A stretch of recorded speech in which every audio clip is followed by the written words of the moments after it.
is it's the intersection of high concept and human emotion. I have said that the art of storytelling is to make strangers give a damn. Because the thing is, as a creator, I've been in the trenches with this for a long time, and so of course I'm gonna love it because, like, it's sunk cost fallacy. Like, if you've put this much time into it, of course you're going to feel investment. Otherwise the cognitive dissonance will kill you. Hey everybody, this is DTR Comics. Thank you for joining us yet again. As always, I'm Dallas. I'm JP.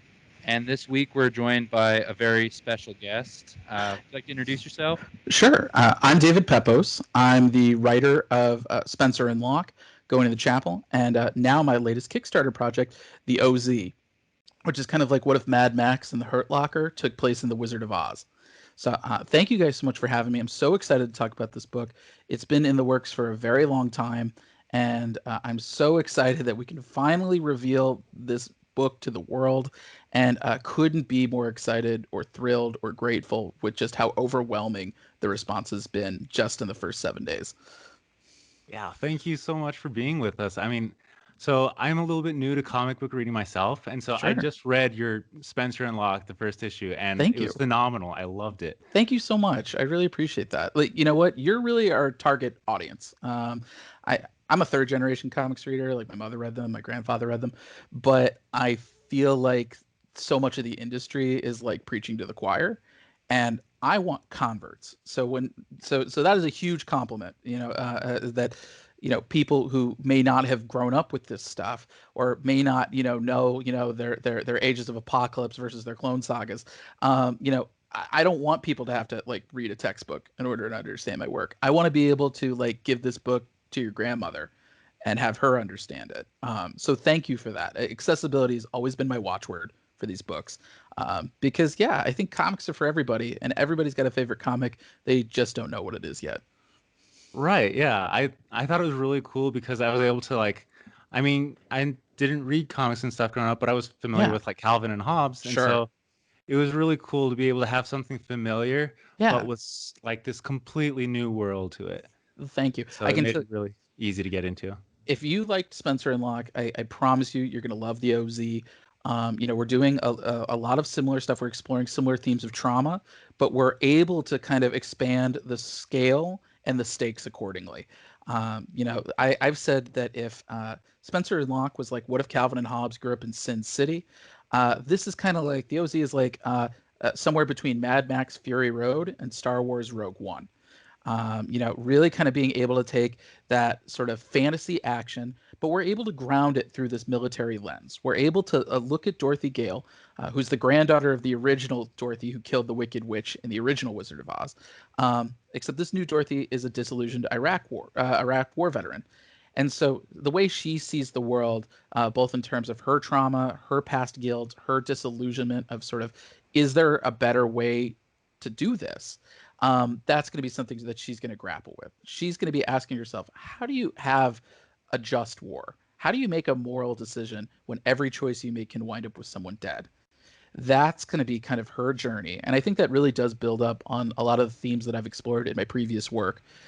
Just because I think trauma it's something we all share. Nobody has a perfect life. Everybody has something in their pasts that has shaped them. And I've come to believe, especially writing the OZ, it's not just that trauma shapes you. It's not just that it helps define who you are, but this becomes sort of our ongoing themes as people. These are sort of our traumas are something that we will usually revisit again and again and again, sometimes at different angles. And really, sort of the tenor of our lives is, how do we confront these traumas, or how do we try to escape them, or how do we try to bury them? And that's sort of kind of what our stories are about. And I think Dorothy sees this in the same way. She sees the OZ as a place that really dredges up some of her worst memories, but she also sees it as a second chance to make things right. So it can be very cathartic, I think, in that way. That is so cool. Thank And you. like, oh man, where do you come up with these ideas? Like what? I don't know. How'd you get started with this? Sure. Well, so the OZ, to give everybody kind of the broad strokes of what the plot is about, we've recast Dorothy Gale killing the Wicked Witch of the West as something like a botched regime change. And so when she clicked her heels together 3 times, she unwittingly left this horrific power vacuum in Oz that kind of plunged the whole country into this brutal civil war. And so our story picks up a generation later, with Dorothy's granddaughter and namesake, who, excuse me, like I said, is a disillusioned Iraq war veteran.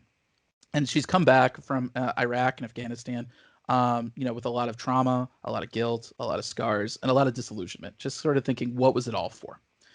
And she's come home to Kansas to try to take care of her grandmother and put her life back together. And that is interrupted by a tornado. And so she finds herself dropped into this war-torn land of Oz. And so this new Dorothy is going to have to confront her own past and her grandmother's legacy, not to mention her grandmother's former friends, if she hopes to survive the occupied zone, or as the locals call it, the OZ. So, so where I came up with this is, this book has been a long time coming. I've been working on this since the first volume of Spencer and Locke came out 3 years ago. The thing is I'm so grateful people responded to Spencer and Locke, but as I was making it and as it was coming out, it was not such a sure thing. I thought for sure I was going to get run out of the industry for that book. What if Calvin and Hobbes grew up in Sin City? That is combustible material to work with, and it was kind of like diffusing a bomb. Like it was kind of like, I think we're dealing with this sensitively and with enough respect and with enough love for the source material that most people will understand where we're coming from and appreciate it.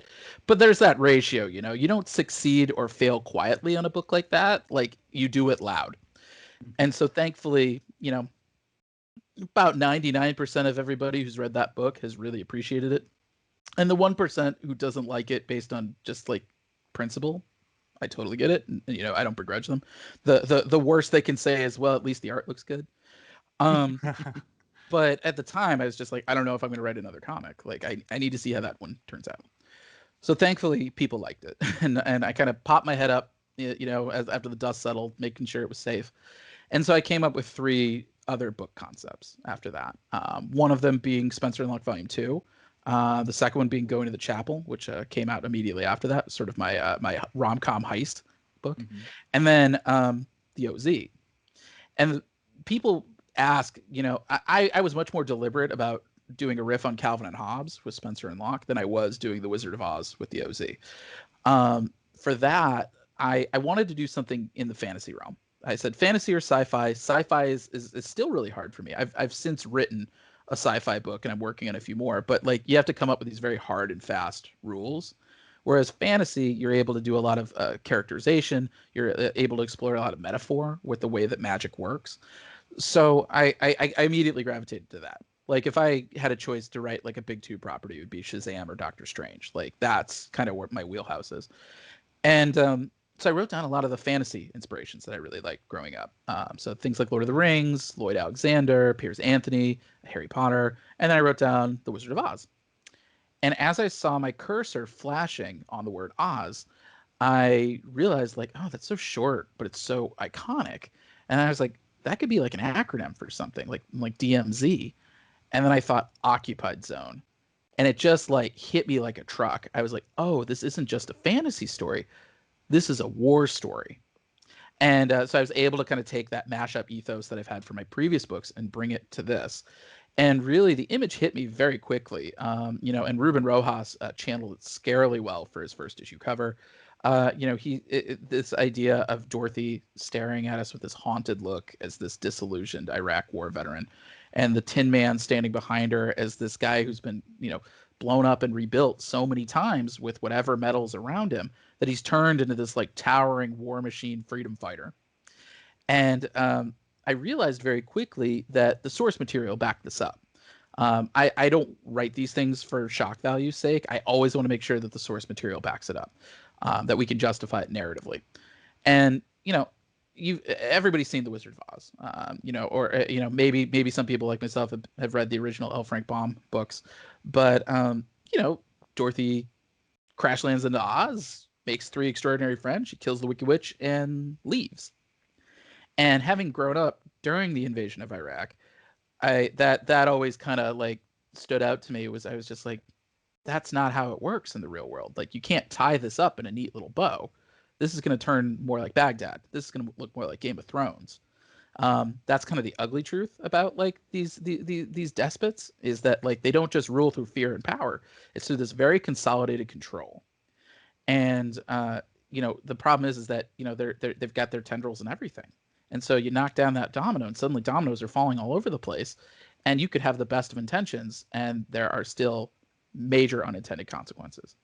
And imagine young Dorothy Gale, wide-eyed girl from Kansas. She would have no concept of this. That's actually one of the saddest parts of the story for me, is that when we cut back to the present, the original Dorothy, she's an old woman. She's dealing with Alzheimer's, and so she has these such rosy memories of the land of Oz, as this magical place that's just out of reach.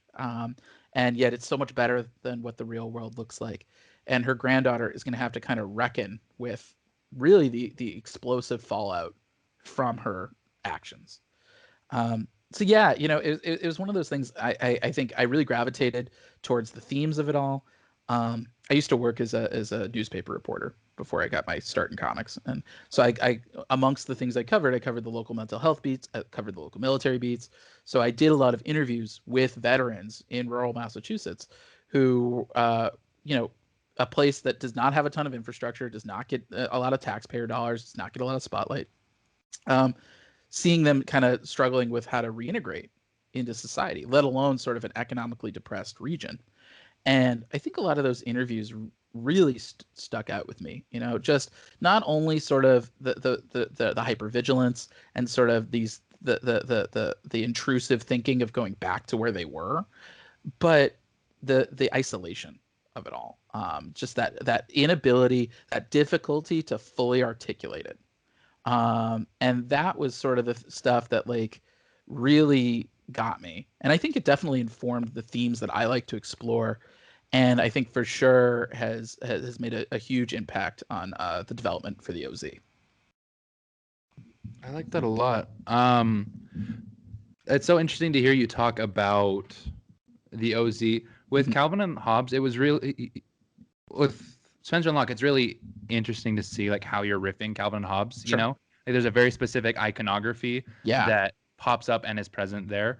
Do you feel like how was working with the Wizard of Oz with all of its interpretations and all of its varied iconography different than working with Calvin and Hobbes? Yeah, that's a great question. I mean, with Spencer and Locke, and I say this as I'm working on the third volume now. You have 10 years of strips. And so after, at first you're like, oh, there's so much to play with. And then when you're in your third volume, you kind of feel like you're dancing on the head of a pin a little bit. You're sort of like, okay, what's still iconic that I haven't used?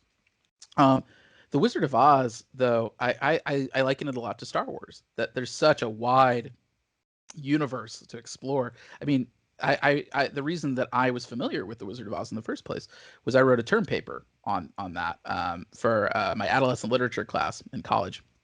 So I read a bunch of the Baum novels, and I had said, I wrote a term paper saying this is like a prototypical superhero universe, where Baum was sort of building on continuity and mythology over 20 novels, decades before Stan and Jack ever showed up on the scene.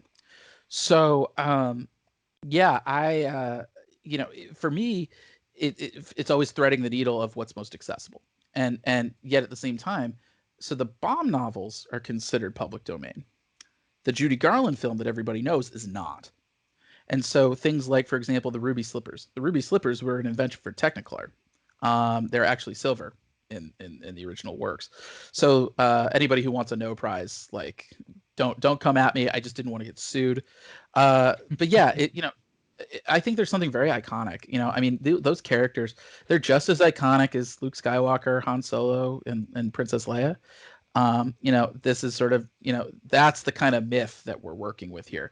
And so there's a lot of flexibility for kind of remixing some of those core classic characters, but at the same time, they've got such set characteristics and qualities that it was also really fun to just explore those and take them to their logical conclusion. So for example, the Tin Man, the Tin Soldier, as we call him in this book, like I said, he's been destroyed and rebuilt so many times. He's not a guy wearing armor. He is the armor. And yet, at the same time, this is a guy who wanted a heart. And so, what happens to that guy when he's endured years of combat and he's been watching all of his friends die right in front of him, and he's always come back as the sole survivor? What does that do to your heart?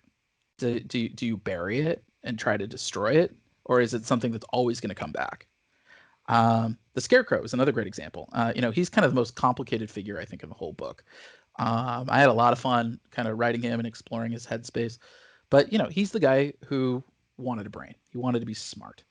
And, the problem that he has discovered is being the smartest man in the room doesn't always mean you have the solution. That sometimes it just means you're the first one to realize how just totally screwed everything is. And that can be its own brand of horror. And at the same time, you see somebody like Elon Musk. There's that ego that is very much tied to any self-described genius. And so, for the Scarecrow, he keeps picking at it. It's the Rubik's Cube he can't solve. And what does that do to you as a person? How does that kind of twist it and embitter you? So I think readers' relationship with the Scarecrow is going to evolve a lot from our first issue to our last. There's the Lion, who I think has a lot of parallels with Dorothy in this book. This was somebody who wanted bravery. Well, how's that calculus change when you're not just fighting for yourself anymore? What happens when you're the king of the animal kingdom and you've got a whole nation to think about? The Lion story is also one about legacy, which I think is something he'll also really he'll bond with Dorothy a lot over. Is that you have these ideals from this rose-colored past, and then you've sort of been dragged through the mud and the muck of the war.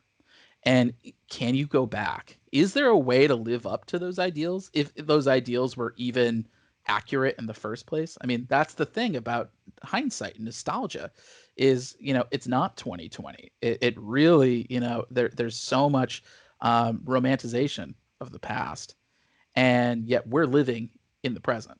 So can we reconcile these two images that don't always line up? But at the same time, for me, there's so much mythology for Oz.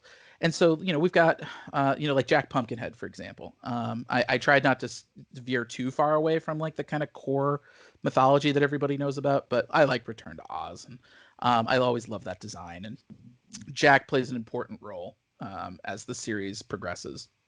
He'll show up more in our second and third issues, but he does appear a bit in our first. But yeah, it's taking that Oz mythology, we really used it to build up the world around us. So there's so many locations that the original Judy Garland film did not explore. You've got the Deadly Desert, the mountaintops of Ix, in addition to like mainstays like the bombed out Emerald City or the Wicked Witch's Castle. So we're able to sort of take that sense of scale that a Star Wars might bring, and really kind of imbue every setting with its own unique energy and vibe and internal high concept. I think by doing that, we're able to sort of take a page from the George Lucas playbook, where it's not just Dorothy, fighting for herself, but you see all these varied locations and all the varied people that live in them, and you realize she's fighting for the fate of a whole world. And I think that kind of raises the stakes accordingly.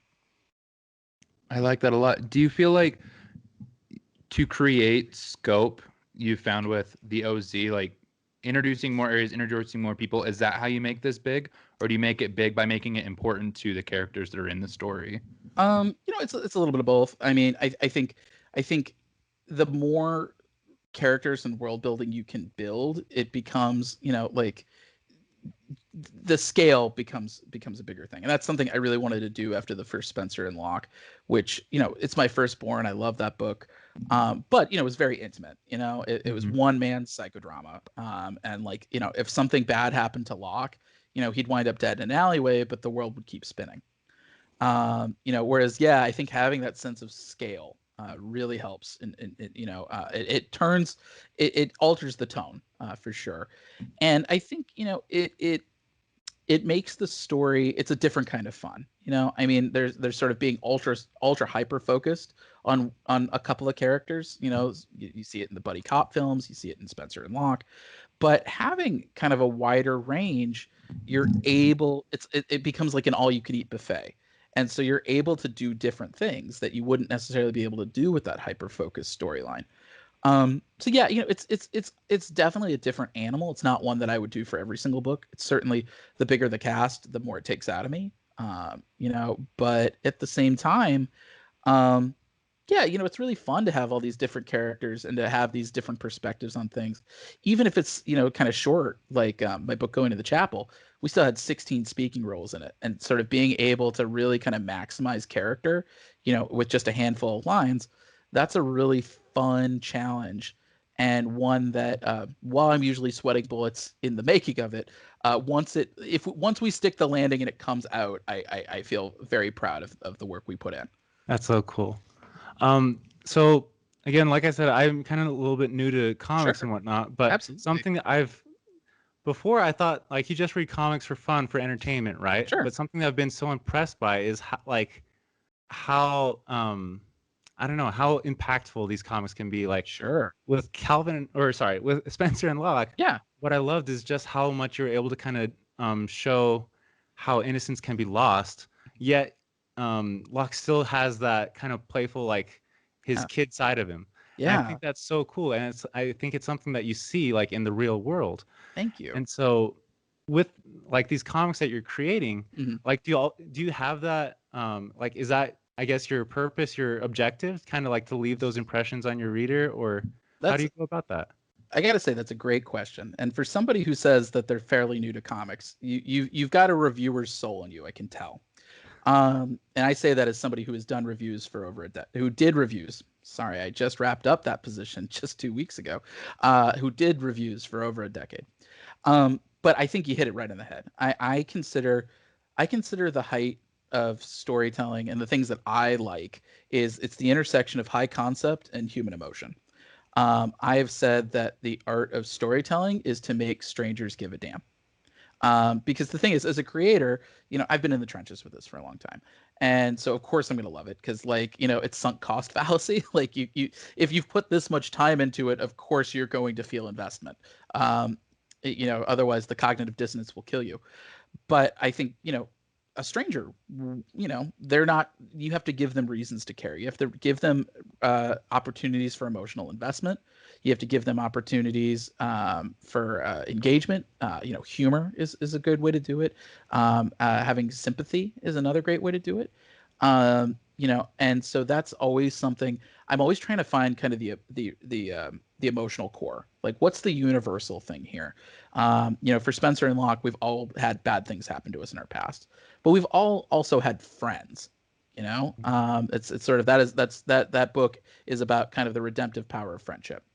Going to the chapel, it's have you ever been in love? Have you ever had a dysfunctional family? Have you ever been to a wedding?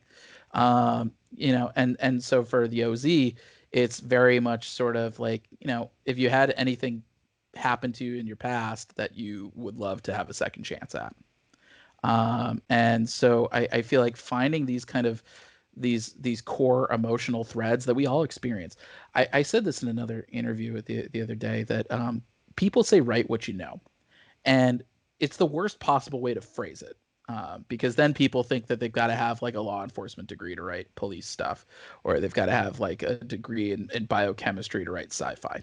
That's not it. It when they say write what you know, it's write what you've emotionally experienced. What was it like for your first kiss? What was it like to learn how to drive a car? What was it like when when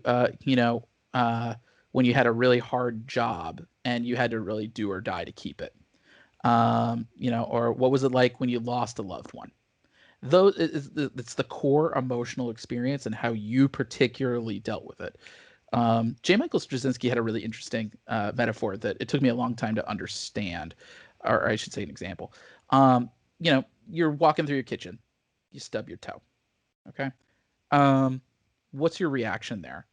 Like, are you swearing a bunch? Are you trying to just kind of like a single tear drops down your face?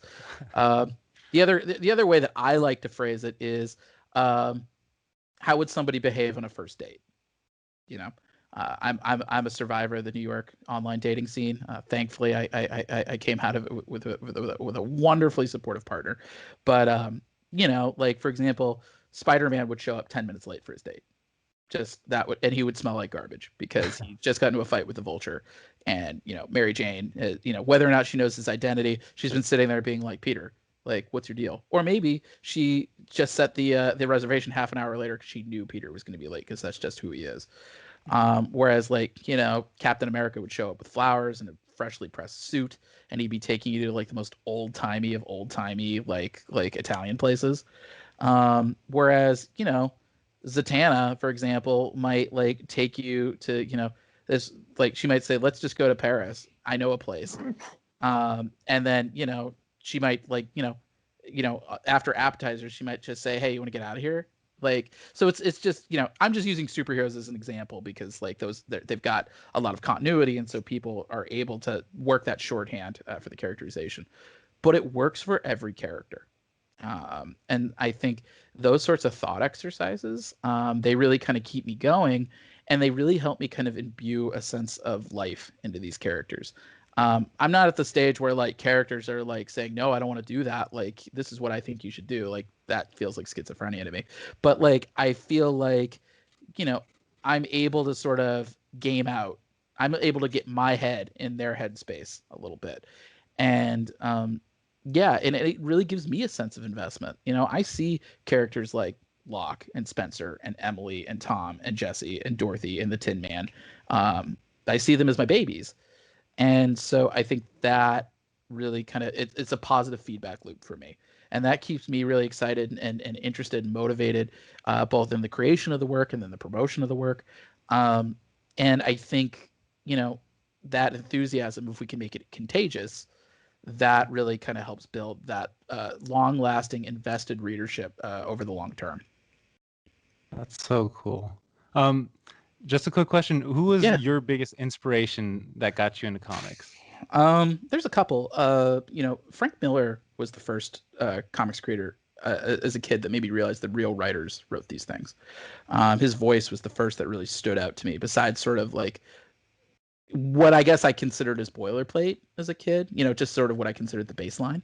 But I read Daredevil, the Man Without Fear, probably younger than I should have. But I loved that book. The artwork was so beautiful by John Romita Jr., but the voice really stood out to me. And so I've always really appreciated what Frank has done over the years. Just the way that he's kind of pioneered messing with structure and form and pacing in his books. If you think of The Dark Knight Returns, for example, there's I think it's a 16 panel grid where it's like very slow-mo of watching the Wayne family get murdered in the alleyway. And I think that's sort of where one of the ways he shares that kindred spirit with Bill Watterson. Bill was doing the exact same thing, but on a much smaller runway. You see the way that he was adding all this kind of innovation and trying different styles and different techniques in the Calvin and Hobbes strips, down to sort of the way that he would innovate with a bigger canvas on the Sunday strips. I really appreciated him. One person I would also say is a big influence on me that she has never gotten her just due, which is why I try to talk about her in almost every interview, is Devin Grayson.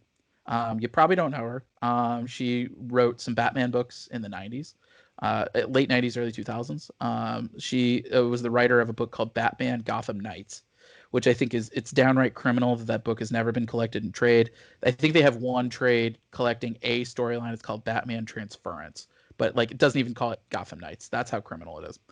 But you can see the through line from her work to, say, James Tynion's work in Detective Comics over the last few years. But she has this really soulful and really beautiful look at kind of the psychological elements of a character like Batman. How he is a traumatized figure, and that kind of causes him to push away, simultaneously like bring new people into the fold, but push those same people away, because at his core he has still never really fully confronted his parents' death, and seeing the way that has influenced his world and his relationships, it really stood out to me. It was really powerful. There's one issue in particular that always stands out to me. Of You can tell that Bruce is like he's feeling particularly needy that day, but there's nothing going on in Gotham. There's no crime. Like, it just happens to be a quiet night, and all of his sidekicks are out like doing their own thing. like Dick Grayson and Barbara Gordon are out hooking up, and so he keeps calling Oracle to be like, hey, can you run this? Can you run this? Can you run this? And then finally, Dick Grayson is like, dude, give us a break. And he's like, oh, sorry, I didn't mean to interrupt. He's ticked off Alfred. He's ticked off Tim Drake. So like he can't call them. Spoiler, I think, is out. Like, I think she's on patrol, but like nothing, like there's nothing going on. So he sits there and he's like, he reads through, like he speed reads through like a pile of books, but he's done in like 30 minutes. And he keeps calling like the JLA watchtower to be like, is there anything going on? And they're like, no, there's nothing going on. So he finally calls up Aquaman. He goes, look, Arthur, there was an earthquake in Gotham City that wrecked a whole bunch of things, including the cave. I have a giant penny that's like underwater. Can you help me get it out? And the story kind of ends with like Arthur being like, there was no way I could get that out. It's wedged in there really good. If you just wanted company, just ask. I could have brought some beers and a movie. And I really loved that kind of look inside Batman's head. And that idea of sort of having sympathetic characters because they have such a distorted self-view of themselves. They beat themselves up instinctively. I think that's something we all can relate to. We're all our own worst critics. And so being able to have a compassionate look that way, it's very cathartic to our readers. I guess the other two people that I would mention, and sorry, I've been going on for a long time. No, you're good. I really like Rick Remender. I love how deliberate he is with his dialogue and his characterization and his action choreography. I consider them to be two sides of the same coin, but Jeff Johns and Dan Slott, they do really great work with continuity. They do really great work. You can feel the enthusiasm for their characters. But I also, in particular, like the way that Jeff, he's able to take metaphor or the imagery of these characters and translate it into metaphor for the characterization. There's a book that it's one of my favorite single issues of comics of all time. It's an issue of Justice Society of America. And getting into the nitty gritty very quickly, there's a character named Damage. He's a human bomb. He got his face disfigured by Zoom, the evil speedster from The Flash. So he's been wearing a mask for a while, and he finds Zoom in his hometown. And so he battles Zoom, and they're kind of in a Mexican standoff where like he could kill Zoom, but then Zoom would explode and he'd detonate like half the city. So one of Damage's colleagues in the Justice Society, Liberty Bell, she shows up, and her logo, it's a bell with the crack. And she's been talking through this whole story about her relationship with her mother, and ever since her parents split up, and kind of how she's always pushed herself to be perfect, because that's sort of that would keep her safe. And she tells Damage, she points at her chest, and she goes, "Just because something has a crack in it doesn't mean you have to throw it away." And it's funny. It's like I get worked up just thinking about it. That book's been out for probably 15 years. Being able to, like I said, it's the intersection between concept and emotion. That's really the things that always stand out to me. Those are the things that kind of last the test of time. That's why I feel fortunate that I work in the indie sphere. I'm not beholden to the month-to-month rollout. That's part of the reason why we did Kickstarter for this book. We were able to take our time with it, roll it out a little more seasonally. But yeah, I feel like being able to take that time to really explore the emotions of it all. That's what keeps comics from being disposable. I like that a lot. It's very clear from the storylines that you're referencing, and then also your work that I've been able to read that like you like emotion. You like the characters to be first and like right in the forefront. Yeah. I guess my question is, how has it been different trying to keep the characters in the forefront in a bigger story like the OZ than it was in something like Spencer and Locke? Yeah, I mean, it's you tackle it in different ways. I mean, because for example, Going to the Chapel, that's exactly the same problem I was dealing with, probably more so. That book, to give the quick high concept, it's Die Hard meets Wedding Crashers. It's about a bride who has a wealthy bride to be who has a wicked case of cold feet, and before she can say anything, her wedding is taken over by a gang of Elvis-themed bank robbers who are looking for a priceless jewel necklace that's on loan for the event. Unfortunately, the bride's dysfunctional family totally screws up the heist, and so police swarm the chapel, and everybody's kind of trapped in this inside. So our story is about how this bride becomes the ringleader of her own hostage situation to try to get out of walking down the aisle.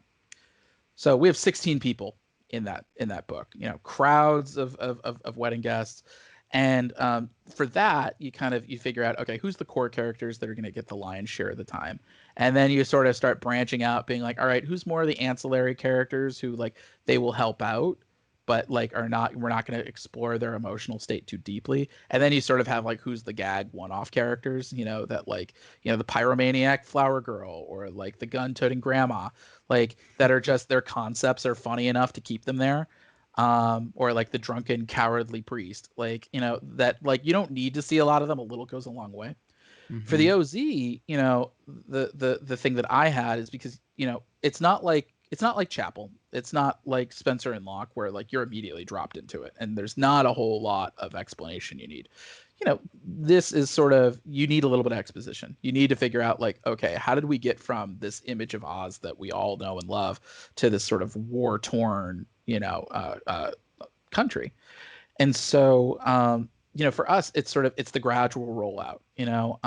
So, you know, for our first issue, for example, you know, our primary focus, you know, we have, I think it's driven by the Dorothy and the Tin Soldier. You know, their dynamic is really kind of the core of the whole series. As we're introducing more characters, as we're sort of, you know, getting the Scarecrow in the mix, for example. Whereas our second issue, you know, I guess the minorest of spoilers, like the Lion, for example, doesn't appear a whole lot in our first issue. He'll appear more in our second and third. Like he'll sort of join Dorothy's squad in our second issue. But yeah, it's sort of, you know, it's how do you roll it out sort of gradually. You know, I feel like I'm sure there's another parallel universe where like you could drop everybody in and have the whole squad assembled immediately. I'm not, you know, I think based on the way that we were able to thread the emotional side of it and sort of the expositional side of it, that I think readers will forgive us for not sort of having the team fully assembled in the first issue. But yeah, it's definitely something that you always want to figure out. You kind of want to figure out like who's the core character here? Who's the person that like the series doesn't work without them? Who's your point of view character? Sometimes if you're using narrative captions, you know, that obviously that will decide it for you. But there are different ways of doing that too. Like I have another series that I'm slowly starting work on that it's a team of people, and I think the plan is right now is every issue will be told from a different character's perspective. Um, but yeah, you know, I think you figure out who's the main character, then you kind of figure out who's their main foil. You know, if you're looking at X-Men, for example, you know, you'd probably say like Wolverine and Cyclops. You know, who are sort of or Jean Grey, like who or Professor X, like the book. How does the book not exist? You know, without them. And then you sort of figure out, okay, like there are characters who, you know, they're going to come a little later. So how do you sort of bolster them up? You know, how do you sort of get readers up to speed quickly? You know, sort of how do you, if you front loaded certain people's arcs, how do you kind of, you know, reverse in other people's arcs later? So much of it, it's tough. It's not like a hard and fast process. It's more of feeling it out. It's more of it's sort of what feels right in your gut. I consider my writing style to be like, maybe this is because I live like a slob, but like you're in your bedroom, okay? You're going to bed. It's dark out. There's no light, and you've got a mess of stuff on your floor. There's one path to get to your bed that doesn't involve you stepping on Legos, stepping on your dog, stepping on clothes, stepping on glass. You kind of have to slowly kind of feel your way through it and figure out, okay, that feels like you don't stomp down on the glass. That would be bad. You don't commit super quickly, but you kind of just sort of feel your way around and just say, all right, like this feels like the right path.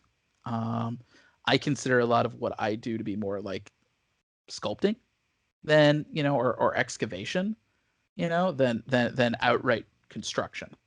You know, it's sort of figuring out, I've got that core concept and what's the best way of telling it. And I think that's kind of my guiding principle. And I think having those characters, making sure that every character has something to them, you know, even if it's just like a little bit of a sense of humor. We have one character later in the book who is kind of a dirtbag.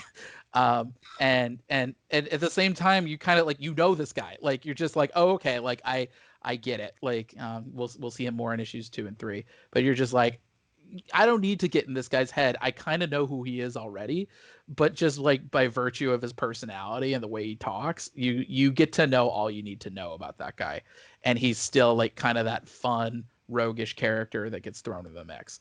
So, but yeah, it's an ongoing conversation that I'm always having, and there's depending on the book, there's no one way to solve it. You can really that's kind of the reason why I keep doing comics is every time I write a book, I think of a new way to do something. And then I say, okay, well, I'm going to do that in the next book. Or I think of a different high concept that I haven't done before, or a different genre I haven't done before, or maybe just a way to sort of course correct something I did in a previous book, so, it's an ongoing bucket list that I never will ever, be able to check everything off of. No, that's awesome that you're able to work with so many different characters, so many different plot lines and Yeah. stuff. How, what's your process with that? I mean, you're working with Spencer and Locke. You do Going to the Chapel. You're working on the OZ. Yeah. Are you working on more projects right now? Yeah. So I've written a book called Grand Theft Astro that Top Cow announced, I think in 2018. And so we're just getting the art on that now. The book's already written. That's my first sci-fi book. Really excited about it. It's kind of Fast and the Furious meets Back to the Future in space. That's a super fun one. So yeah, and then I've got a few other things. I've got another book that's going to be announced early. I think probably in a couple months to come out early next year. And then a few other things I'm working on. I'm working on Spencer and Locke Volume 3. I'm actually working on a superhero one-shot with my Spencer and Locke collaborator, Jorge Santiago Jr. So he's just getting the art on that now. A few anthology projects, and then just kind of a laundry list of other pitches that, like, I'm starting work on my first horror book this week. So, yeah, it's a lot of balls in the air to juggle. I mean, some of it is just kind of pacing yourself and pacing it with your collaborators. You try not to bite off too much more than you can chew. And sort of just telling your collaborators, like, hey, like, give yourself as much lead time as you can. But yeah, it's, for me, it's kind of fun. I mean, I'm always a little restless, and that's the thing about comics, is that I don't have to pigeonhole myself. For example, I loved writing the OZ. Super fun, fantasy, war. But like, if I had to do just fantasy war for the rest of my career, I'd walk off a balcony. Like, it's, 6 issues of it is, when you're done with 6 issues of anything, you're like, oh man, I'm so glad I did this. I never want to do that again. Or like, or maybe not never, but like, like, I want to do something else, just to kind of cleanse the palate a bit. So yeah, I think as far as my process goes, and like I've said, it all changes from book to book, but for me, I'm always kind of batting around high concepts. That's just like what I do. My poor friends, my poor girlfriend, like, all the time, I'm bombarding them with ideas. It's at least weekly, where I'm like, oh, hey, I have this idea, and they're like, you just invented Inception, or you just invented Armageddon, and I'm like, fair. Or sometimes they're like, that's a stupid idea, and I then have to kind of gut check and be like, I guess that a stupid idea. It might have been a stupid idea, or no, I love this idea, and I'm not letting it go. I tease my friend Pierce Lydon all the time about this. They came up in the trenches with me at Newsarama in the reviews section. I was their editor for a long time, and they once told me, they said, you have two you have two high concepts right now. One of them is really good and sellable, and the other one is Spencer and Locke. So I always make fun of them about that, because that concept that they really loved, I've had on the back burner for a really long time because I didn't think it worked. And so yeah, it's just I it's coming up with the high concept. Then really the hard work is coming up with the outline. That's really the hardest part for me. I mean, Going to the Chapel took like 6 months, I think, to do an outline for. It was miserable. uh where Spencer and Locke took like 2 weeks, and I think the OZ took under a month. So the ones that move really fast, those are the ones I'm like, okay, like, this is my speed, this is my wheelhouse, I'm enjoying this. Once the hard part is over with the outlining, then it's just playing around with the scripting. That's where you kind of, what your notes are, you just get to figure out the riffs. And so then you're kind of like, oh, okay, like, what feels good to me, like, and that's when the themes come out, that's when the characterization tends to come out. The emotional beats, it's sometimes there, in the scripting stage. Sometimes I try to plot it out a little in the outline stage, just sort of what my emotional landmarks are going to be. But it changes from book to book. I mean, sometimes it's I really want to do this genre, and so then I just start circling that genre, just like bombarding people with ideas in that genre until I find the exact right one that I like. For example, I really wanted to do something with time travel. Desperately wanted to do something with time travel. And I came up with an idea that I like. It took me a long time to figure it out, but once I hit that idea, I was like, "Yep, that's what I want to do." Or I had another idea, about family. I'm the oldest of four. My younger siblings are triplets. It's an oddball situation. And so that experience, and also having two very high achieving parents who were very they pushed us as hard as we could possibly go. So what's a story about that? And it took me a little while to clinch on it, but now that I have, it's an idea that like won't let go until I write it. I think the hardest thing for my process is just sort of pacing myself and making sure that like as any good Jewish boy, I live with constant guilt. And I my guilt is always, why haven't I written more? Why haven't I worked faster? Why haven't I gotten the ball rolling on this? And the thing that I've had to kind of remind myself is you got to be compassionate with yourself and patient with yourself. And like for example, I'm so grateful and thrilled with the response that the OZ has gotten. That would not have happened at any other time than when it did. Sometimes, not to sound too hippy dippy about it, but like sometimes the universe has a path, and you can fight it, but if you just kind of follow it, sometimes you wind up where you need to be. So yeah, I think for me it's just juggling all the time, all the hours. I mean, my process is still in process and still evolving. I mean, up until just before this Kickstarter launched, I was also writing for Newsarama, and that took a significant amount of bandwidth and brain power. Having 16 reviewers who, I consider them all my children, and figuring out, how to play traffic cop and therapist and priest and hostage negotiator, and I wrapped up with my time there the week before this Kickstarter launched. Now I'm in Kickstarter